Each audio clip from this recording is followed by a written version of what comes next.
అందరికీ నమస్తే. నేను మీ స్వర్ణ. Welcome back to making with Swarna. Perfect రాగి ముద్ద చేసి చూపిస్తానండి.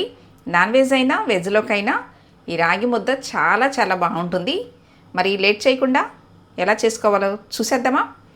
ఫస్ట్ ఒక బౌల్లో టీ గ్లాస్ నీళ్ళు పోసుకోవాలి. ఇప్పుడు ఈ నీళ్ళలో 2 స్పూన్లు రాగి పిండి వేసి ఎక్కడ కూడా ఉండననేది లేకోకుండా కలుపుకోవాలి. చూడండి, ఈ విధంగా కలుపుకుని పక్కన పెట్టేసుకోవాలి. నెక్స్ట్ ఇప్పుడు స్టవ్ మీద బాండీ పెట్టి బాండీలో 2 గ్లాసులు నీళ్ళు పోసుకోవాలి. ఈ నీళ్ళల్లో మీ టేస్ట్ తగ్గట్టుగా సాల్ట్ వేసుకోవచ్చు. 1/2 స్పూన్ సరిపోతుంది. అలాగే 1/2 స్పూను నెయ్యి కూడా వేసుకోండి. ఇప్పుడు ఈ నీళ్ళల్లో కలిపి పెట్టుకున్న రాగి పిండి నీళ్ళు పోసుకోవాలి. ఇలా పోసిన తర్వాత 1-2 నిమిషాలు మరిగించాలండి.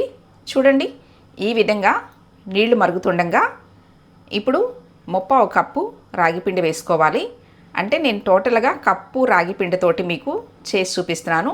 2 స్పూన్లు నీళ్ళల్లో వేసాను కదండి, ఇక్కడ 1/4 కప్పు వేసుకోవాలి. పర్ఫెక్ట్గా వస్తుందండి. ఇలా కలుపుతూ ఉంటే ఎక్కడ కూడా ఉండ అనేది కట్టుకోకుండా బాగా వస్తుంది. చూడండి, ఈ విధంగా కలిపిన తర్వాత ఇప్పుడు 1 స్పూను నెయ్యి వేసుకుని పైన మూత పెట్టేసి కాస్త చల్లారి పెట్టుకోవాలి. అంటే మరి కంప్లీట్గా చల్లారనివ్వకూడదు. కాస్త గోరువెచ్చగా ఉన్నప్పుడే మనం రాగి ముద్ద అనేది చేసేసుకోవాలండి. చూడండి, కాస్త చల్లారిన తర్వాత ఇలా దగ్గరకు వచ్చేసింది కదా. ఇంతేనండి, చాలా సింపుల్గా చేసుకోవచ్చు. నేను చూపించిన కొలతలతోటి మీరు కూడా ట్రై చేయండి, చాలా బాగా వస్తుంది. ఈ రాగి ముద్దలోకి వెజ్ అయినా నాన్ వెజ్ అయినా చాలా బాగుంటుందండి. నేనైతే ఈ రాగి ముద్దలోకి పప్పు మెంతికూర చేశాను.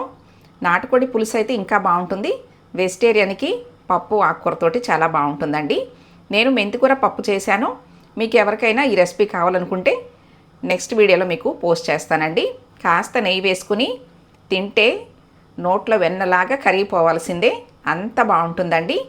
నేను చేసి చూపించిన రాగి ముద్ద రెసిపీ మీకు నచ్చినట్లయితే ఈ వీడియోని తప్పకుండా లైక్ చేయండి. మీ ఫ్రెండ్స్ అండ్ ఫ్యామిలీ మెంబర్స్కి షేర్ చేయండి. ఫస్ట్ టైం నా ఛానల్ చూస్తున్న వాళ్ళు తప్పకుండా సబ్స్క్రైబ్ చేసుకోండి. మరి ఎన్నో టేస్టీ వెరైటీ హెల్దీ రెసిపీస్ మీకు చేసి చూపిస్తానండి. Thanks for watching.